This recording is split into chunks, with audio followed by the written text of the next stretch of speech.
There are some institutions in the country doing great things. One of them, Academic City University. And they recently got chartered. And well, here they are in the studio joining the conversation. Their president, Professor Fred Makbagon-Luri, is in the studio with me. Good morning. Good morning, sir. Thanks and congratulations on this latest feat. You've been around for what, some 5 years? Yeah, 5 years. Just about 5 years. Just about 5 years. And you've chartered now. Yeah, so I would say 7 years. We've been running this for 7 years now. Mm-hmm. And we are chartered, probably one of the earliest to do so. Yeah, within a very short time frame. But what has it taken to be able to do this within this very short period? So, we started Academic City with a clear mandate, to leave every spirit of the regulatory framework. We had two good mentors, University of Cape Coast and University of Mines and Technology, and working with our affiliates, following the GTEC guidelines, good support from GTEC as well, and the determination to make sure that we become a fully fledged university within the shortest possible time was the driver. And you've achieved that? Yes, absolutely. How did you, you must have been on the grind to get this done. I was on the grind, I taught when I had to teach. I developed processes and policies if I had to do so. For me, it has been hands-on. It's always been hands-on. I see.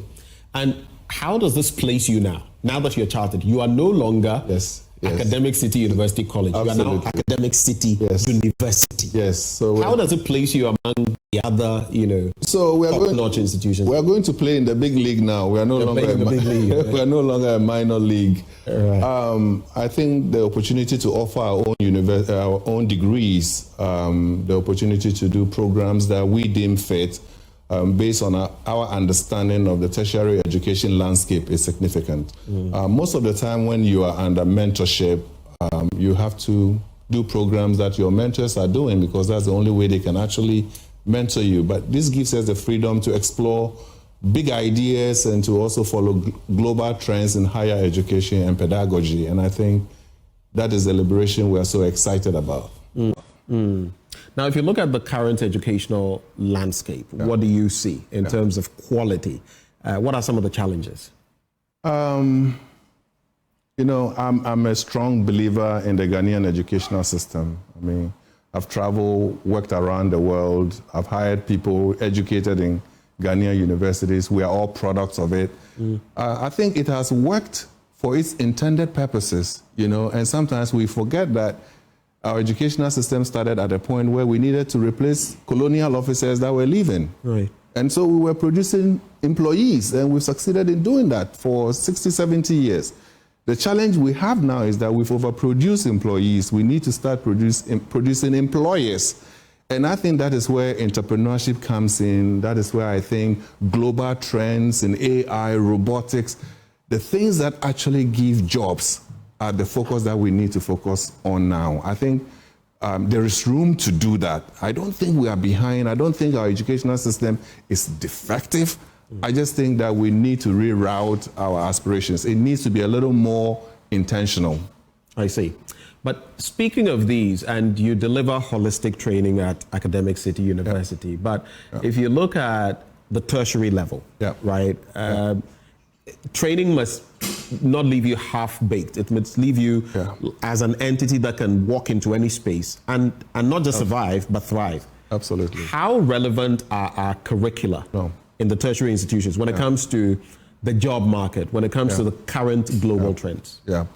So, I worked in Singapore for a while, and one interesting thing I saw, and the educational system for most looks like ours, but what they would do is the postgraduate training. So I used to receive 3 Singaporeans every year when I worked for Siemens, and they would spend a year with me.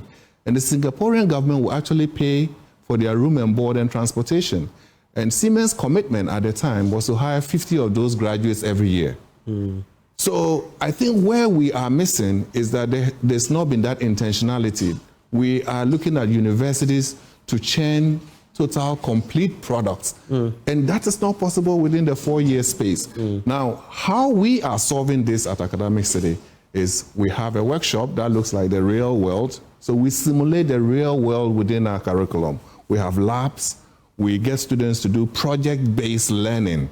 And that is how we augment for this lack of intentionality postgraduate to train people for the workforce. I see. That's interesting, because one of the complaints that people usually, bring to the bear is that these young ones come into institutions and they seem to be at a loss as to what life work is all about, and a lot of training has to be done. But speaking of this intentionality, let's feed that into your undergraduate programs. What undergraduate programs do you run, and how do they prepare students for not just the job market, but the global village? Okay, so we have 3 faculties now: the engineering faculty, the business school, basically, and then we have informatics and computational sciences. And I think we are the only university now that does an undergrad in AI and in robotics. And of late, you've seen the explosion in the global marketplace of what AI is capable, would do. And so we offer AI. We've preempted this revolution by ensuring that our students are part of this wave. Also, you look at robotics, the future of industrialization is in robotics. And Ghanaian students are very good at winning competition. And what we are doing with the robotics program is to say, do you know what happens when passion and professionalism intersect? Now, going forward, we're looking at designing programs in electric vehicles, because they are here and they will come soon, right? Whether we like it or not, automobile engines are going, and electric vehicles and green technologies are coming. And we are anticipating that already. We have drones here for Zipline. We're going to do an undergraduate degree in drone technology. Wow. And so the space we've been playing right now is the biomedical space, the robotic space, and the AI.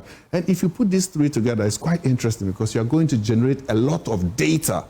And so that is where our data science program comes in. How do you take that data and use that to make decisions? And then you need to protect that data. So our master's program in cybersecurity comes into play as well. But in addition to the revolution in the engineering space, we have communication arts and journalism, we have advertising and marketing, as well as HR. I think we have a unique program in entrepreneurship, where we encourage students to come into the program with an idea that they want to explore for the 4 years that they are at Academic City. In the School of Informatics, one of our fastest growing programs is computer science and IT. And AI also sits within the same space. So we are trying to look at global trends. We are trying to look at big ideas. We're looking at our national educational policy itself with the emphasis on STEM.